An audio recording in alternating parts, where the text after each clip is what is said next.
What a showdown we have here between the Denver Broncos and the Green Bay Packers. Man, if this game doesn't excite you, I wonder if you have a pulse. That being said, we're going to get into some great news here in a moment. First, let's take a look at where both these teams sit within the AFC and NFC. You've got the Denver Broncos on top with an 11-2 record. And then just below them are the New England Patriots. Who would have thought the New England Patriots coming into the season? We knew that they have a good quarterback in May. We know that this is a good, talented, young Patriot team, but who would have thought they would have been the number 2 seed in the AFC at this point in time? And who would have thought the Denver Broncos would have been in this position? At the beginning of the season, that looked like they struggled. Bo Nix didn't look like a good quarterback, and everybody was, wondering and questioning his ability out there on the football field. He's certainly cleaned up his act in recent weeks. That being said, where did the Green Bay Packers sit? You've got the Packers sitting the number 2 seed just behind the Los Angeles Rams at a 10-3 record. You got the Packers, the number 2 at a 9-3-1 record.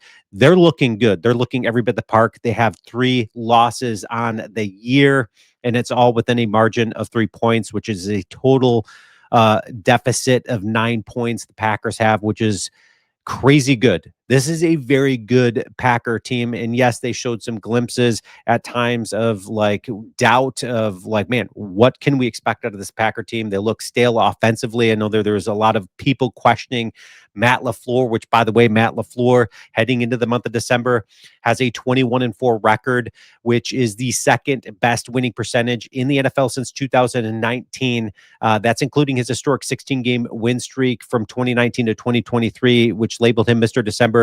I don't think there's any worries about Matt LaFleur and what this dude is capable of doing.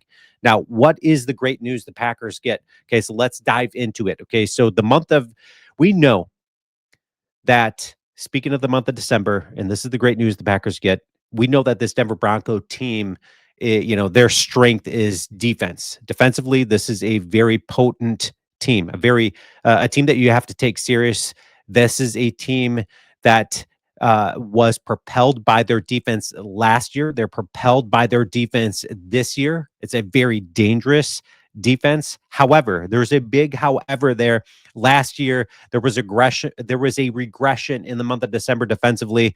Last year, Denver had one of the best defenses, weeks 1 through 12, only allowing 309 yards of total offense to opposing teams. That being said, weeks 13 on, there was a 20% regression defensively, allowing 370 yards per game, and then also allowing 27.5 points per game from opposing teams. Okay, so there was a big regression that everybody was trying to discover. Okay, why? Why did this Denver Bronco defense fall apart defensively? And then going into the playoffs, I think they allowed the Buffalo Bills to put up 31 points on them in the playoffs. So what's the trend we're seeing this year? Okay, so the same trend is happening this year. They just played the Raiders, who've only averaged about 12 points per game. They allowed 17 points to that awful Raiders team. The Commanders put up 26 points on them, and I think that went into overtime. So there is some doubt already surfacing. They've been doing some strange things rotationally.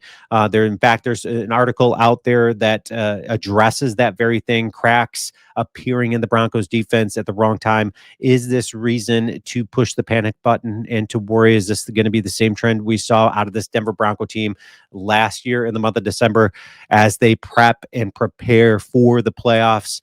What's going to happen? What look does this defense have? So now they're facing this Green Bay Packer team, and you're looking at this Green Bay Packer offense led by Matt LaFleur and his play calling ability. And when he gets weapons like Christian Watson back, we're able to see what he can do when he stretches the defense.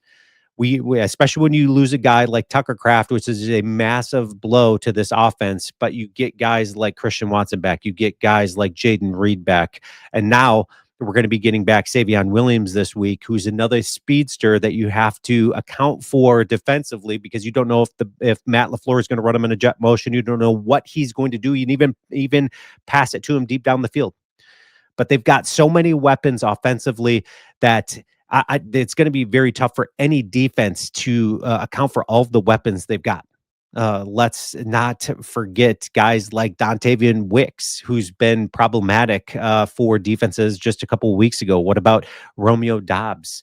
Um, what about Josh Jacobs? And this dude just seems they seem to have caught their stride offensively on this offensive line. They seem to have figured that out. We have did a video a couple of videos ago about Matt LaFleur playing chess with some of his offensive line, moving pieces around, and it's creating a checkmate for what they're able to do offensively with the run game, offensively just in the past game.